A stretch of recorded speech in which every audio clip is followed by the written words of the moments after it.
Rena, ngono. Kasihan sore ini disuruh bayar sendiri, bapak nyuruh dia pinjam di koperasi tapi disuruh bayar sendiri sama ibu kan. Rena.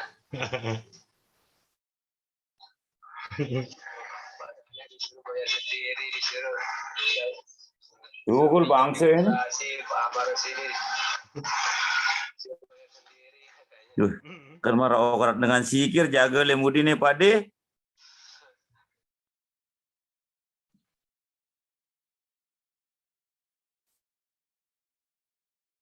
Halo, halo.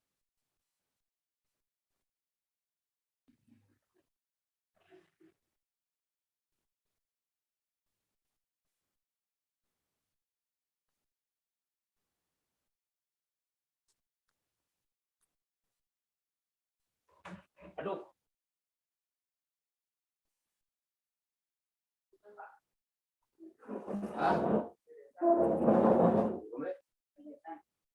Kau diem, teh desa.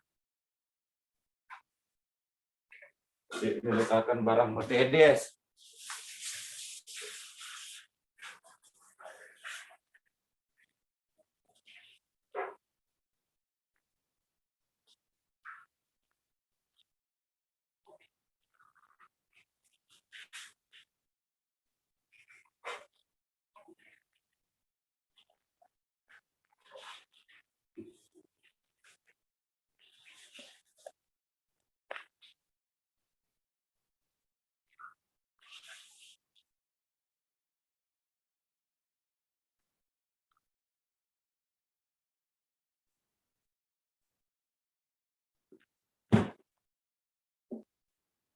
Aduh.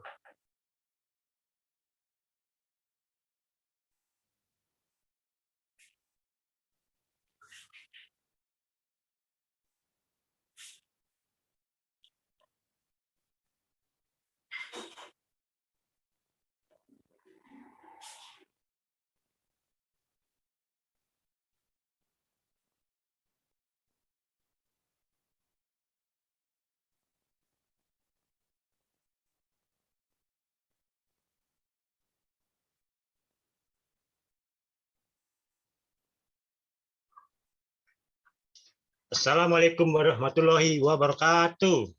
Waalaikumsalam. warahmatullahi wabarakatuh. Masih semangat. Terpaksa kita Semangat. malam ini. Semangat, Pak. Saya baru pulang Masih semangat, Pak. baru pulang dari Holiday Inn. Baru selesai acara pengawas notaris NTB. Baru bisa saya kuliah. Nah, di Holiday Inn nggak bagus sinyal internetnya di rumah. Paksa. Baik, kita lanjut hari ini materi ketiga, tidak salah ya, supremasi konstitusi. Supremasi konstitusi, nah surat tokek ini.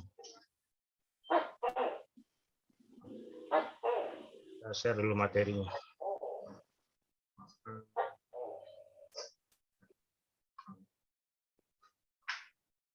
Sudah terlihat ya.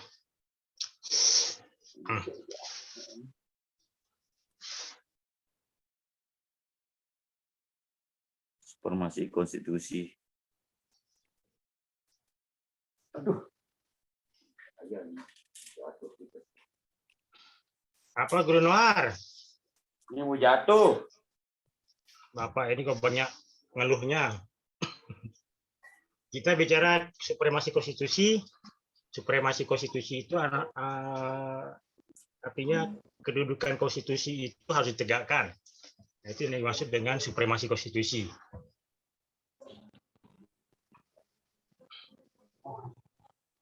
Aduh, saya harus tutup. Kita ngetes kena.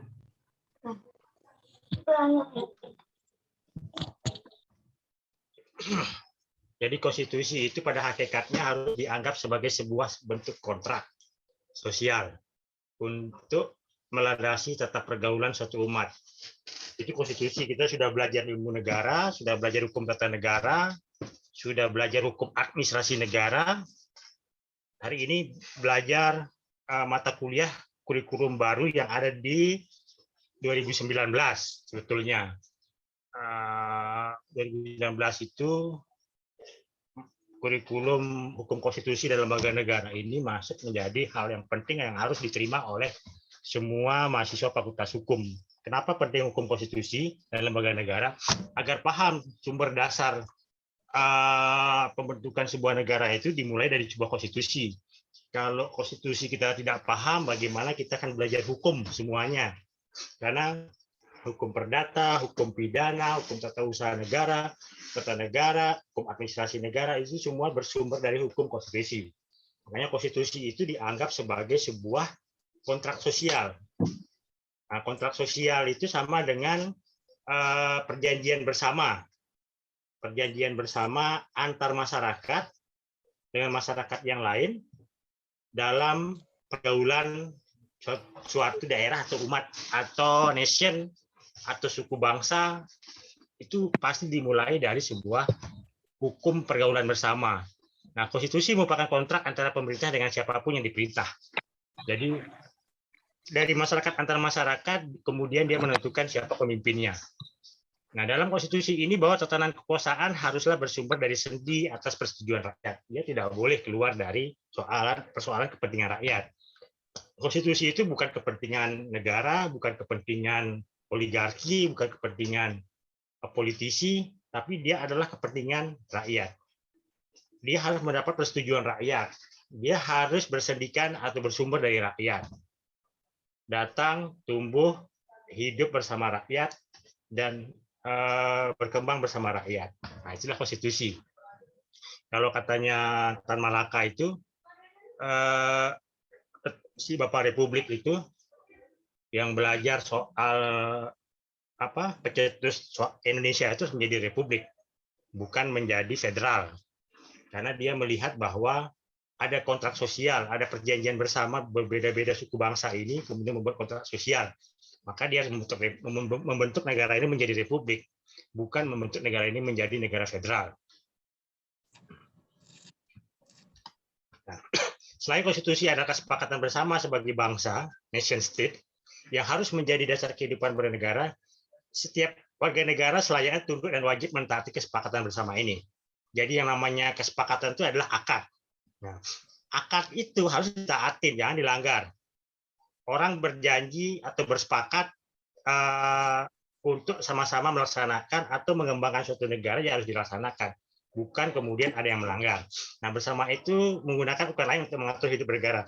Hakikat konstitusi itulah ialah mengatur pengaturan jaminan asasi manusia dalam hidup sebagai homo socius dan pengatur masalah-masalah kenegaraan, frame of governance. Bagaimana dan sampai di mana pengaturan isi konstitusi yang bercorak ragam itu, tetapi basic materialnya sama. Jadi dia coraknya beda, orang Sulawesi itu beda, orang Maluku itu beda, di Maluku pun ada dua hal yang berbeda, antara Ternate dan Tidore, itu hal yang berbeda. Di Papua juga demikian, di Jawa, di Lombok, di Sasak, di Bali, sampai ke Sumatera itu ada hal yang berbeda. Ada frame of government yang berbeda, tapi basic materialnya adalah sama. Makanya kemudian melahirkan Bhinneka Tunggal Ika. Nah, itulah basicnya, basic dasarnya kemudian. Nah, Grunom di atas konstitusi.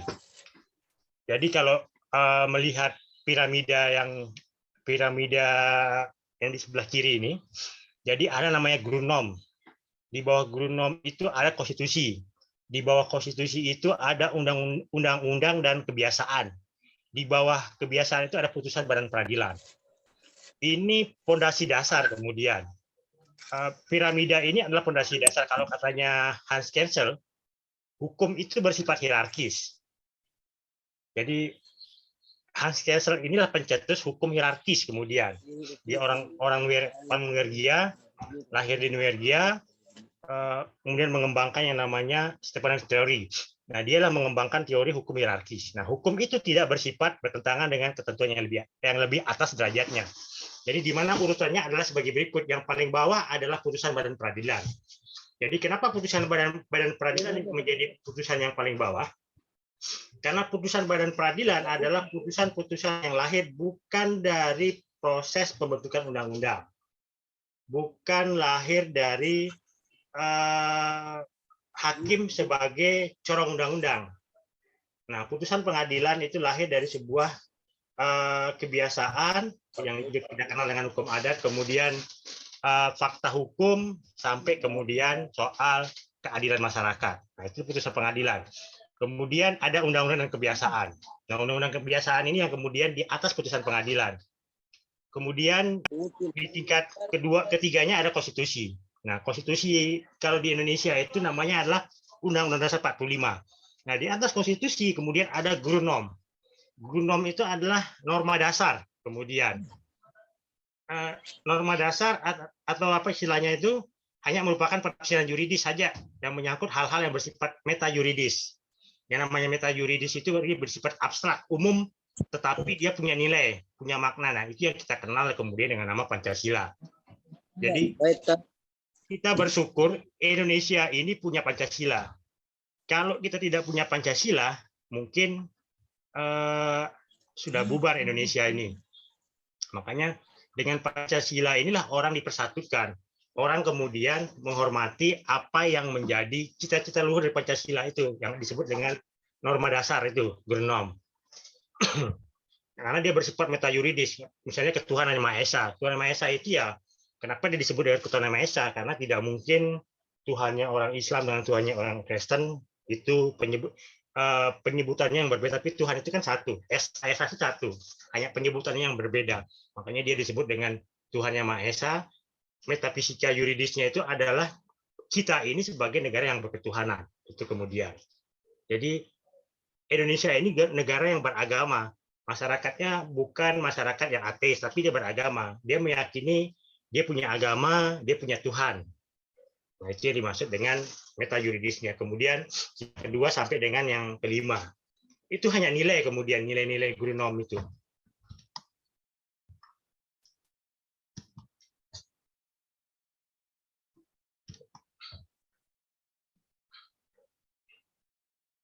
Aduh. Nah, hierarki piramida hukum yang berpuncak pada konstitusi yaitu Grunom, konstitusi, undang-undang dan kebiasaan, peraturan tadi. Nah, di puncak kemudian di puncak itu kemudian dikenal nama teorinya itu Stefan Bauer-Desrecht terhadap Grunom. Nah, kalau katanya Hans Kelsen, setiap tata norma hukum merupakan suatu susunan dari norma-norma.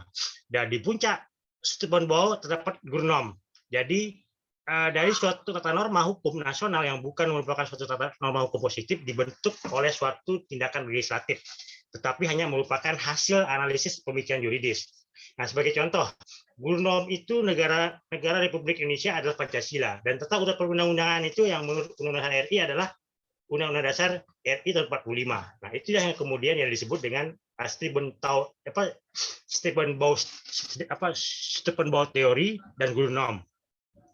Kalau Grunomnya Pancasila, Stefan Bauer teorinya adalah Undang-Undang Dasar 45. Itu puncaknya. Teorinya Hans Kelsen tidak berlaku kemudian di negaranya, tapi berlaku di Indonesia kemudian. Padahal Hans Kelsen ini bersamaan dengan Soekarno lahirnya. Bersamaan dengan Soekarno masa hidupnya. Nah, selain teorinya Hans Kelsen ini ada teorinya Ruskopon. Ruskopon itu berteori soal, ini kemudian perpaduan ya. Pasca Hans Kelsen membuat teorinya itu kemudian dia pergi ke Amerika. Ketemulah Ruskopon. Ruskopon itu berteori soal hukum ini sebagai alat rekayasa sosial. Atau social engineering. Jadi dia dibuat untuk melakukan rekayasa sosial. Rekayasa sosial ini adalah membuat peraturan perundang-undangan untuk merekayasa masyarakat. Itu teorinya Ruskopon yang bersama-sama digunakan dengan teorinya Hans Kelsen pada saat itu. Tapi di Indonesia itu yang dilakukan, karena di Amerika itu kemudian pengakuan terhadap kebiasaan itu lebih tinggi daripada soal membuat sebuah undang-undang. Nah, sebagai contoh, selain dua hal tadi itu, kemudian ada Profesor Hans Nausky. Dia menyebutkan bahwa Grunom itu Grunom dengan start fundamental norm, yaitu norma dasar Grunom, yang menurut Dr. Hans Nausky bagi suatu negara sebaiknya disebut namanya fundamental negara. Stat Fundamental Norm yang menciptakan semua norma-norma yang lebih rendah dalam sistem norma hukum tersebut, serta menentukan berlaku atau tidak norma-norma tersebut. Nah, Hasnowski ini adalah muridnya Hans Kensel. Jadi dia membantah teorinya Hans Kensel, gurunya. Jadi dia tidak sependapat dengan apa kata gurunya. Kalau gurunya mengatakan Grunnorm, kalau dia lebih senang menyebutnya dengan nama Stat Fundamental Norm ketimbang menyebutnya dengan Grunnorm. Kenapa dia lebih senang menyebutnya dengan Stat Fundamental Norm? Karena itu kita sebut sebagai norma fundamental negara, bukan norma dasar kemudian, tapi norma yang fundamental menurut Hasnowski. Itu hebatnya Hasnowski membantah atau menggugurkan teori dari seorang dosennya, sama-sama kemudian menjadi profesor Hasnowski. Kalau zaman sekarang mana ada. Nah, norma hukum dapat dikelompokkan ke dalam 4 kelompok norma hukum, yaitu kelompok 1 itu ada Stat Fundamental Norm. Kelompok 2-nya itu ada Stat Grundgesetz. Kelompok 3-nya itu ada Former Gesetz. Kelompok 4-nya ada Verordnung Autonomie Staatsrecht. Nah, ini yang dikatakan oleh Hasnowski. Jadi yang tertinggi, yang dasar itu adalah Stat Fundamental Norm. Kemudian Stat Grundgesetz, Former Gesetz atau Verordnung and Autonomie Staatsrecht. Nah, kalau secara hierarki itu berpuncak pada Stat Fundamental Norm.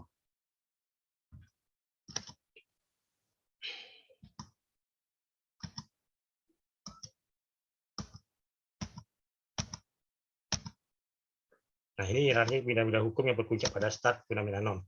Namun dalam penggambarannya dapat pula digambarkan seperti gambar di atas. Kalau kita mau gambarkan, Stat Fundamental Norm bisa dikeluarkan dari sistem piramida. Jadi dia berada di luar sistem piramida. Tidak mesti harus berada di dalam sistem piramida tertinggi. Namun pada dasarnya fungsinya adalah hampir sama, tidak ada yang berbeda. Nah, hukum alam di atas hukum konstitusi. Nah, pendapat Profesor Dr. Hansky yang menempatkan norma dasar Grunnorm di atas konstitusi berbeda dengan pendapat Profesor Kenneth Ware yang menempatkan hukum alam natural law di atas konstitusi.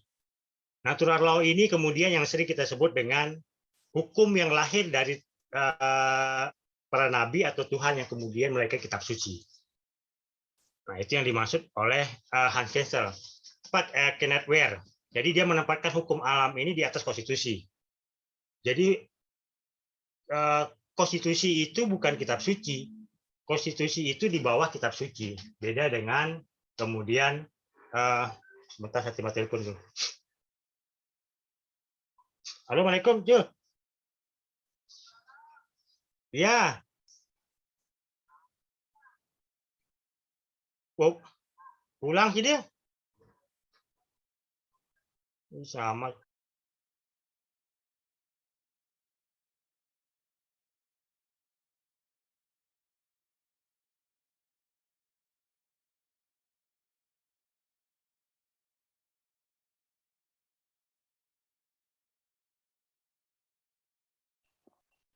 Suaranya hilang tenggelam. Induk Biasriani. Lagi nelpon Pak dosen itu. Tunggu sebentar, Arsriani. Pedam Biasriani, dende lalu raos. Raos bilang Rusdi Anwar. Dah reme kebebek nih. Semua jeria. Weng. Aku titipkan. Ayang nih kalau ada bahasa dem nih. Bahasa Inggris Rusdi Anwar. penyanyi. Wah. Saya jadi Ada di Ma tuh. Penyanyi. Ada di Ma tuh. Aku terima. Mau Ini. Anwar melu ku biang meong. gempaut.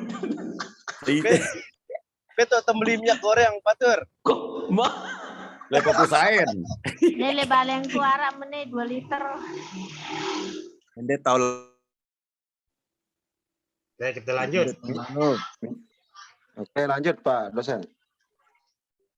Pak dosen lanjut. Ada apa? Ada yang ditanya, Bu Astriani, silakan. Ada pertanyaan dulu sebelum kita lanjut. Ada. Silakan. Sekarang ini kan lagi nyemaraknya masalah perpanjangan masalah pilkada nih Pak Deh. Ya, masalah apa pilkada? Bagaimana dengan konstitusi di negara kita? Apakah ini Pilpres, bisa berjalan apa tidak? Pilpres, Anwar. Hah? Siapa yang nyeletuk? Anda bukan dosen. Pak Deh yang dosen tuh. Ya, lanjut. Itu saja Pak Deh.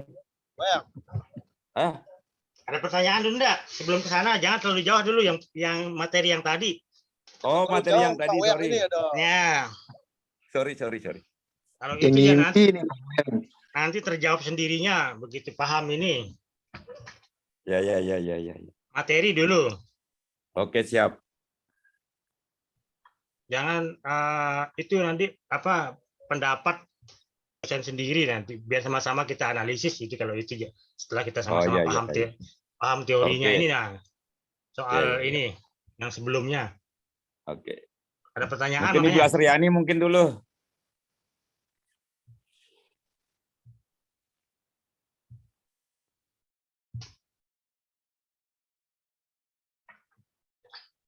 Nggak ada, baik. Kenapa kemudian konstitusi itu dianggap berada di bawah hukum alam? Karena hukum alam berada di atas konstitusi. Karena sejauh ini, kalau kita belajar Indonesia adalah negara yang menggunakan pluralisme hukum. Jadi berlaku hukum barat, hukum nasional, hukum Islam, hukum adat. Itu cuma ada di Indonesia. Cuma ada di Indonesia yang menggunakan sistem hukum plural itu kemudian. Kapan kemudian hukum Islam itu berlaku secara nasional. Nah, itu yang dimaksud konstitusi bahwa hukum alam itu di atas konstitusi. Tapi sepanjang dia masih belum dinormakan, maka dia belum dianggap sebagai sebuah hukum di Indonesia. Tapi kalau dia sudah dinormalkan, dia dianggap sebagai sebuah hukum. Contohnya, soal sertifikat halal misalnya, soal zakat, soal umroh, soal haji. Itu kan hal-hal yang diatur di dalam kitab suci, tapi oleh negara kemudian dinormalkan menjadi sebuah hukum. Begitu juga soal waris, kompilasi hukum Islam. Kompilasi hukum Islam adalah karya terbaik mungkin kemudian yang menggabungkan semua mazhab dalam satu hukum. Hukum bahkan dia dilahirkan dari sebuah impres, bukan dari PP maupun dari undang-undang. Impres nomor 1 tahun 91, kompilasi hukum Islam. Itu diatur dalam 3 buku. Buku pertama soal perkawinan, buku kedua soal waris dan hibah, buku ketiga soal wakaf dan seterusnya. Itu karya terbaik kemudian, karya terbaik dari para pemikir Islam di Indonesia. Nah, dari pendapat itu bahwa konstitusi ini kemudian mengikat sejauh ia sesuai dengan hukum alam.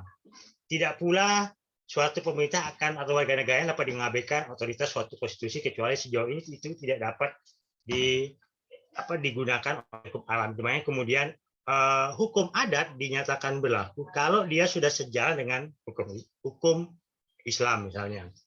Itu yang kita kenal dengan teori resolusio. Nah, di sanalah kemudian menempatkan hukum alam atau hukum dalam kitab suci itu dapat diberlakukan ketika dia sudah mampu berjalan dengan hukum adat, hukum kebiasaan di masyarakat. Dan kemudian itu yang dituangkan di dalam konstitusi.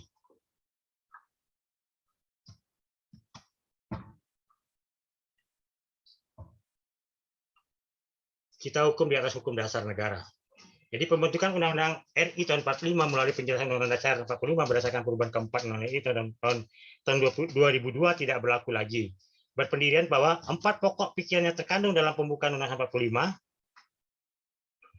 dengan kata ini inti dari pembukaan Undang-Undang 45 itu adalah negara Republik Indonesia berdasarkan Pancasila karena pokok-pokok pikirannya dalam pembukaan tersebut berisi sila-sila Pancasila. Itu yang harus Aduh, ini gangguan.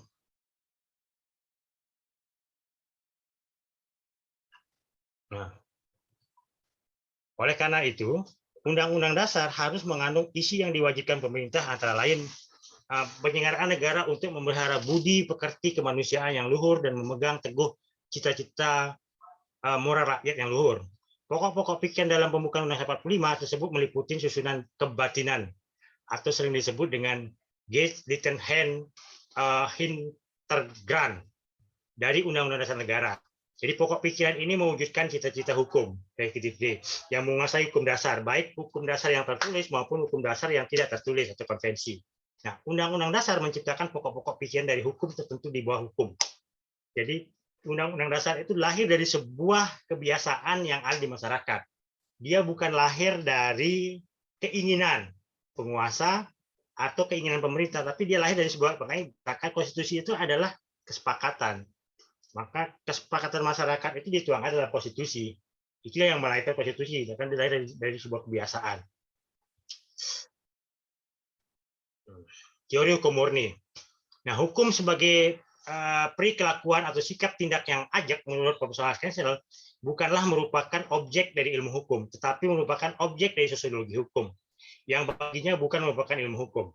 Nah, pada ilmu hukum tradisional, sebagaimana berkembang selama abad 19 dan abad 20 menunjukkan secara jelas betapa jauhnya ilmu hukum tersebut bergeser dari postulat kemurnian. Secara tidak kritis, ilmu hukum telah dicampur dengan unsur-unsur psikologi, sosiologi, etika, dan teori politik. Itu ilmu hukum. Jadi ilmu hukum ini tidak lagi kemudian jadi ilmu murni, teori hukum murni. Dia tidak jadi ilmu yang murni, tapi dia sudah mencampur dengan psikologi, sosiologi, etika, dan teori politik di dalamnya. Maka dia tidak dapat dikatakan, nah itu sudah di abad 19. Itu akibat perkembangan ilmu hukum.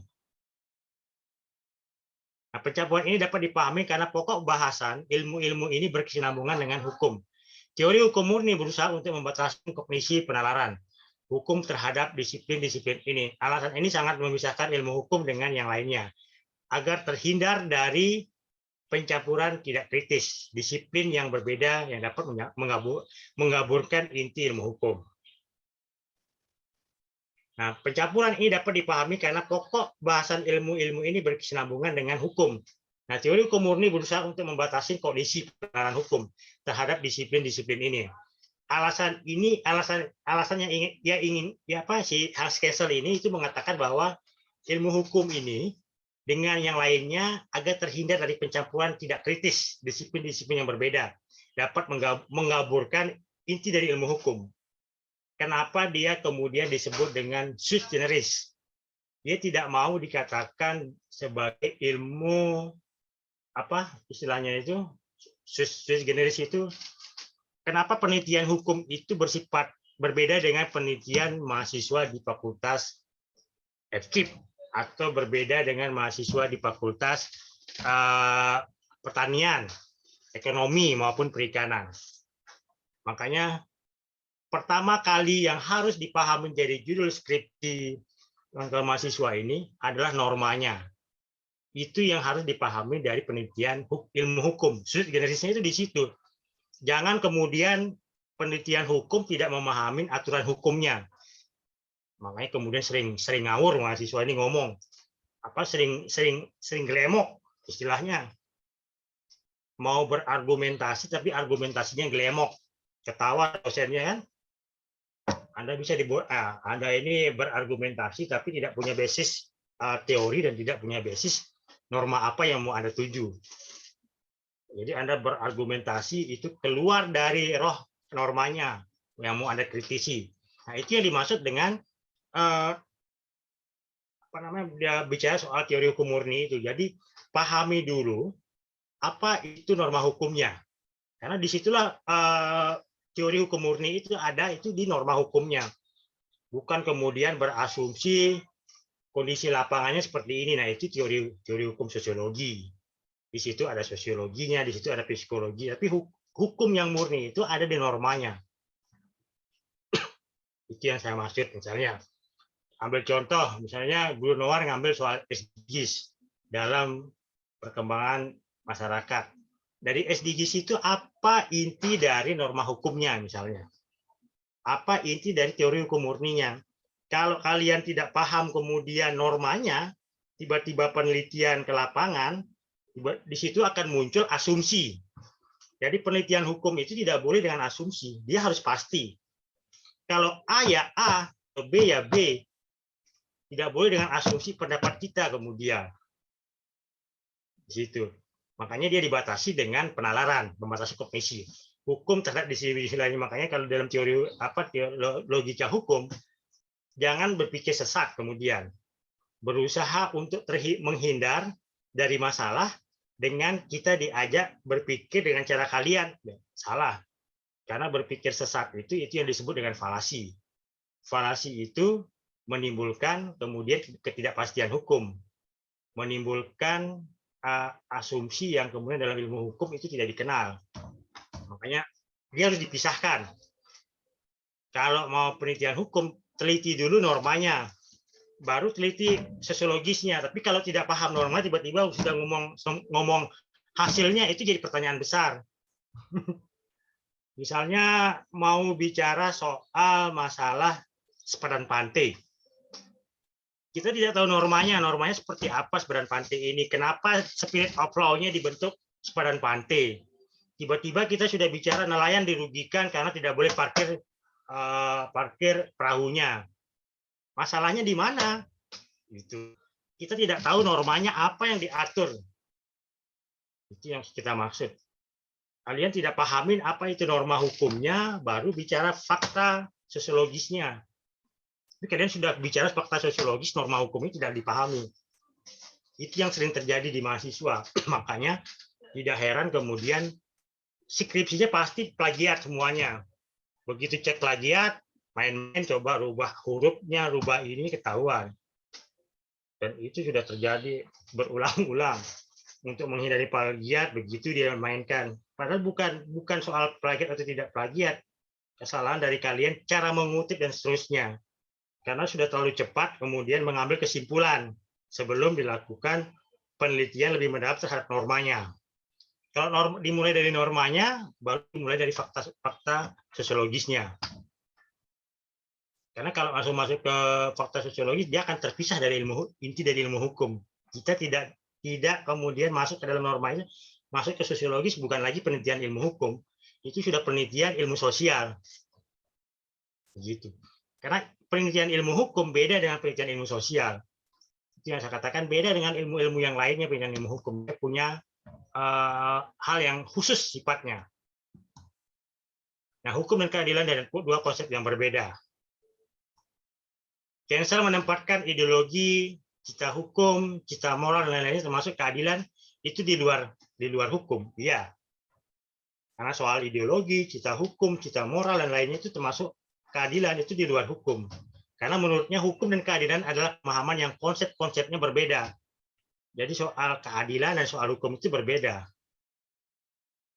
Keadilan menurut hukum dan keadilan berdasarkan keadilan masyarakat itu beda. Harus dipahami. Jangan kemudian menempatkan soal keadilan itu sebagai sebuah kepastian hukum. Kepastian hukum juga berbeda.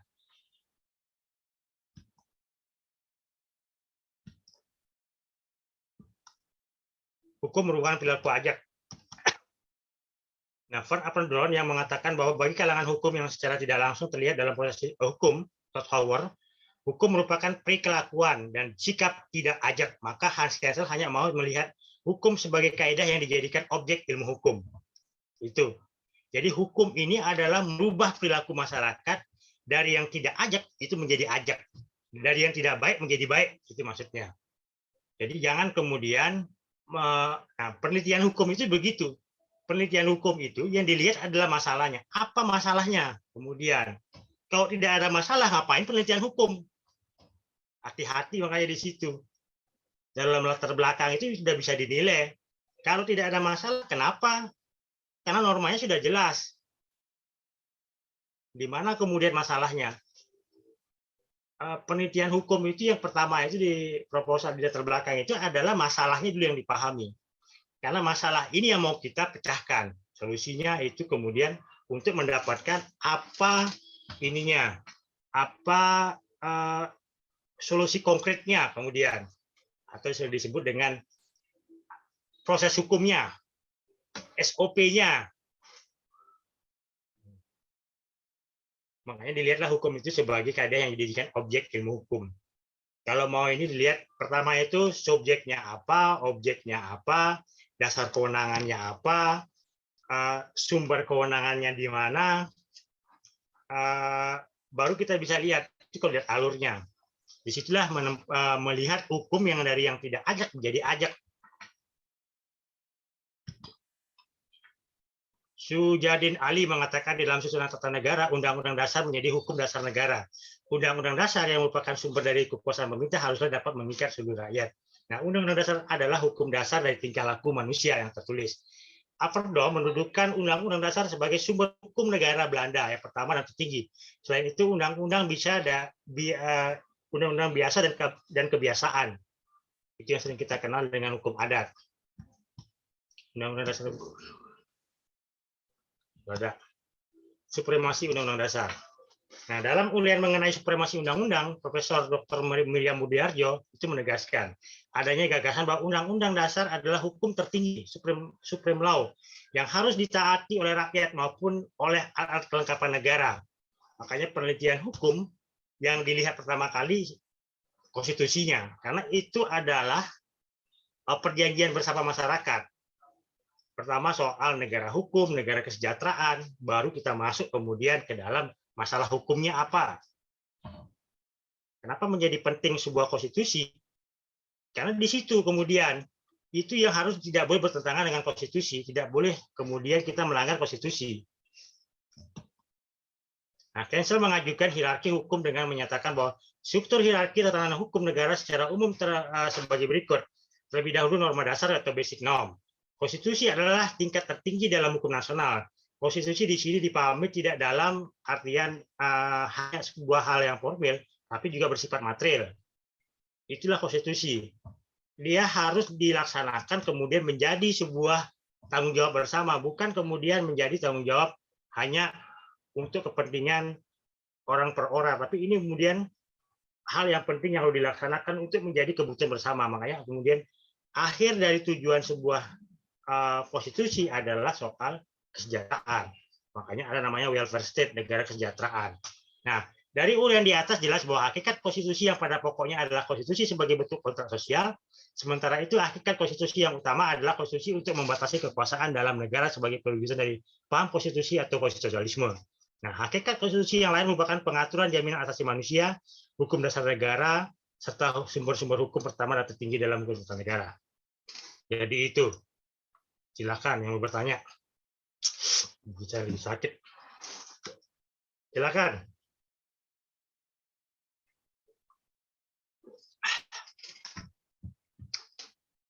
Silakan. Jam berapa sih ini? Baru jam 10. Mahasiswa harus sampai subuh. Apalagi sedang skripsi. Nggak boleh cepat-cepat ngantuk. Ayo bertanya. Harus lagi ngetik. Mau menguji mahasiswa yang sedang skripsi itu paling gampang. Kalau saya itu, saya tanya masalahnya apa. Kalau nggak tahu masalahnya ngapain penelitian, ngapain ngambil judul itu. Hati-hati di situ. Anda harus pahami dulu masalahnya apa. Setelah Anda pahami masalahnya, konsepnya harus Anda iniin. Jadi tinjauan pustaka itu adalah tinjauan konsep. Itu dasar Anda untuk penelitiannya. Jangan keluar dari konsep itu. Kalau di tesis itu namanya kerangka teorinya. Kalau di skripsi namanya konsep. Nah, kalau di disertasi itu dua, soal kerangka konsep dan kerangka teorinya. Karena itu panduan untuk di lapangannya. Jangan yang Anda bahas soal partisipasi, tapi di lapangan Anda penelitian soal individual kemudian. Jadi kelihatan Anda tidak penelitian. paling gampang dibaca. Di situ kadang-kadang mahasiswa ini suka lupa. Apalagi sekarang itu ada seminar proposal, ada seminar hasil, dan ada ujian tertutup. Karena itu bunyi Permendikbud 3 2020. Semua prodi itu sudah kemarin gunakan, tapi kita baru semester ini yang gunakan. Jadi besok itu seminar proposal dulu. Jadi jangan paksa-paksa kita untuk ujian. Kalau kalian nggak ujian, ya sendiri. Nggak ada setelah seminar proposal, seminar hasil, kalau ada perbaikan baru seminar tertutup, baru ujian tertutup. Ujian tertutup itu kita 3 orang penguji menguji mahasiswa. Gitu. Kalau tidak ada revisi, kita bisa lakukan ujian tertutup langsung. Tapi kalau ada revisi, nggak bisa. Karena itu sudah nggak bisa alasan besok kita revisi, nggak bisa lagi. Nggak mau. Sekarang dikti itu. Kemarin terakhir itu semuanya. Karena sampai hari ini masih ada yang belum mengumpulkan skripsi itu. Dikti nggak mau lagi seperti itu jadikan alasan.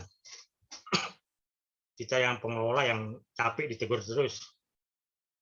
Teman-teman yang kemarin itu, aduh, sudah setahun baru nyerahkan skripsinya, kita yang Polidari dikejar-kejar terus sama Dikti. Makanya besok itu kalau tidak bisa ujian tertutup ya tundanya tahun depan.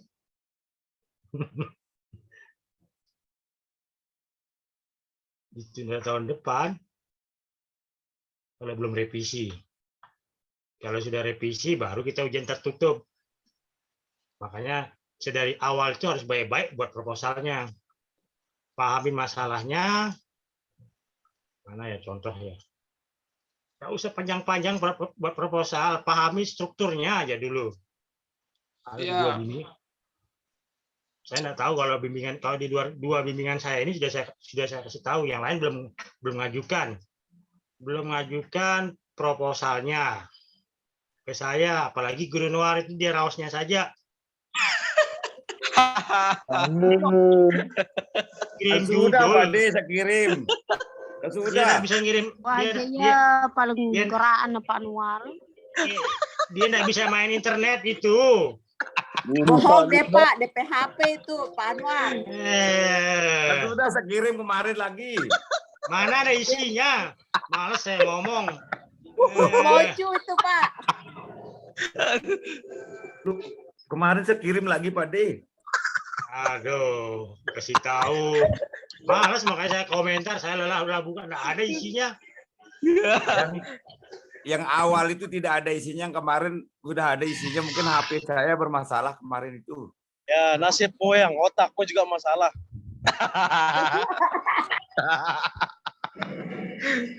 Sudah saya kirim. Coba dicek aja. Palsu Pak Anwar. Saya kasih tahu cara buat proposal yang paling sederhana. Tapi kenapa muncul ini? Kenapa lagi keluar ya? Nah, supaya tidak bingung. Jadi ujian seminar proposal itu cukup dengan ini saya selesai ya. Langsung kita penelitian. Nanti selesaikan pada saat penelitian sekalian proposalnya. Nggak usah lama-lama buat proposal. Saya itu selesaikan tapi pahamin konsepnya dulu. Kelihatan sudah ya? Ya. Sudah Pak kelihatan. Sudah presentasi segini sudah presentasinya, tidak usah banyak-banyak, selembar saja presentasi proposalnya itu. Ngapain presentasi banyak-banyak begini-begini? Pusing kita dengar malahan kalau banyak-banyak. Kalau proposal. Kayak proposalnya Pak Anwar tuh, aduh, nggak ngerti kita. Mana Anda nggak ngerti orang Anda nggak bikin.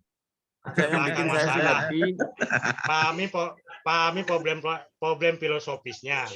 Pahami problem apa masalah secara filosofis misalnya. Apa masalah secara teoritis. Apa masalah secara yuridis. Pasal mana yang bermasalah gitu. Jangan semua pasal yang mau dikaji.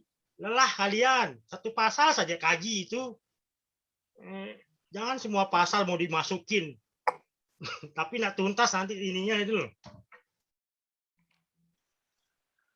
pasal mana yang mau dikaji jadi masalah hukumnya misalnya. Di semua pasal dia mau kaji. Kemana-mana akhirnya ininya hasilnya. Karena dari latar belakang masalah menemukan rumusan masalah. Baru menemukan tinjauan pustaka. Ini kerangkanya kemudian. Baru ketemu pendekatannya menggunakan apa, metodologinya menggunakan apa, selesai. Gitu. Jangan argumentasi presentasinya, aduh kebanyakan presentasi saya bilang. Gitu. Bisa banyak ini. Selembar saja presentasi selesai. Kalau itu sudah masuk di nalarnya, berarti dia sudah paham gitu loh. Karena ini proposal, nanti di hasil baru dia. Nah, hasil itu nanti yang kita uji adalah ini. Apakah hasil itu sesuai dengan ini atau keluar dari ini? Kalau dari ini harus penelitian ulang. Gitu. Hati-hati di hasil. Jangan kemudian hasil itu keluar dari proposalnya. Itu bermasalah berarti, tidak penelitian. Kelihatan. Baik, ada pertanyaan? Tidak ada? Jam 10 ini. Kalau tidak ada kita akhiri. Saya juga sudah mulai mengantuk. Waduh. Kurang sehat.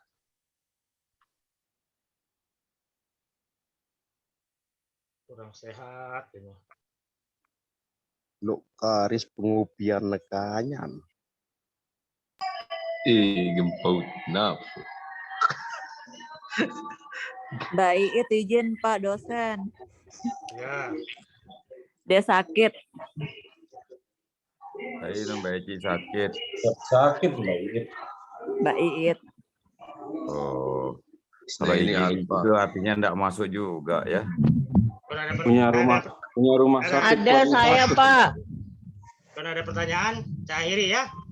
Ya, enggak ada, Pak. Dosen ada, Nopita, Pak. Ya, apa? Oh, ada Nopita itu. Mau bertanya, Mbak Nopita. Siapa bertanya? Mbak Nopita mau bertanya mungkin. Tidak ada, Pak. Tidak ada. Saya sudah, aduh, lemes ini. Karena sudah 1 bulan ya sakit ini, aduh, parah penyakit ini. Pokoknya setiap saya ke kampus pasti pulangnya panas itu. Heran saya. Berarti dia akan disuruh jalan ke kampus, Pak. Kalau ketemu Pak Anwar pasti sakit, Pak Dekan. Soalnya Pak Anwar itu pakai beraknya UGR. Mungkin ada mahasiswa yang belum di ACC proposal, Pak.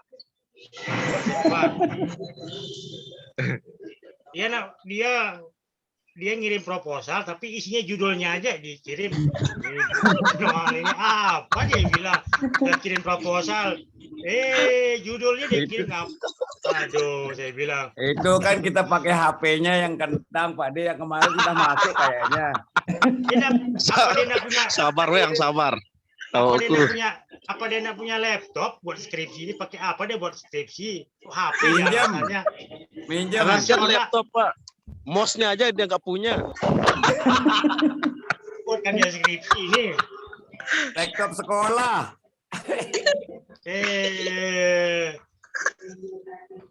Laptop sekolah. Kenapa dia kirimkan saya judulnya, dia kirimkan lagi ini isinya, dikirimkan.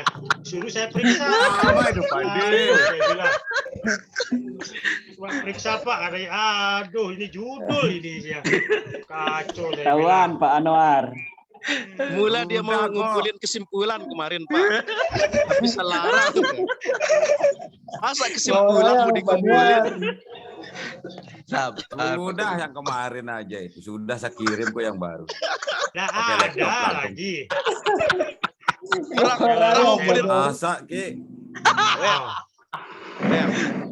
Orang ngumpulin proposal, masa sudah ngumpulin kesimpulan, Pak? Saya curiga bukan dia yang ngirim ini. Makanya dia nggak tahu bilang sudah-sudah aja.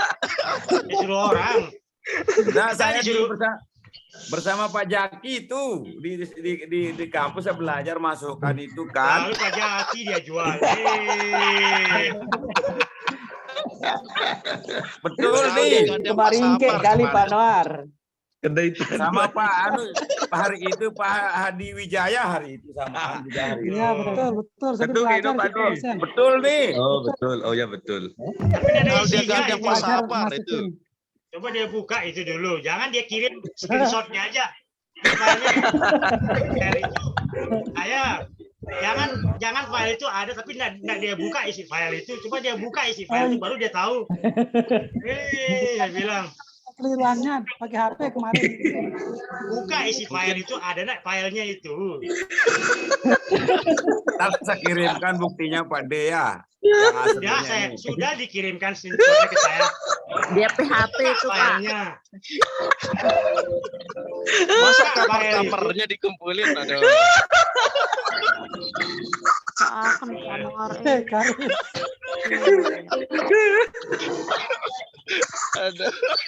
Dia paksa saya suruh periksa. Apa yang mau saya periksa? Ini saya bilang. Sengaja deh Pak Guru. Kita kalau Gunuardi saya bilang, Jogang Guru Tia. Masa kaper-kaper kepulang. Nah, maksud saya dia buka file itu. Jangan di screenshot aja. Ada file itu. Memang ada file itu. Lihat isinya maksud saya. Supaya dia tahu. Bang Yang, I love you. Selalu. Pokoknya yang penting kita duluan besok skripsi ini selesai. Ya. Betul. Allah Akbar. Iya. Ya ini ya. Jangan Bapak melihat-lihatin kita. Wabillahi taufiq. Wassalamualaikum warahmatullahi wabarakatuh. Waalaikumsalam warahmatullahi wabarakatuh. Waalaikumsalam warahmatullahi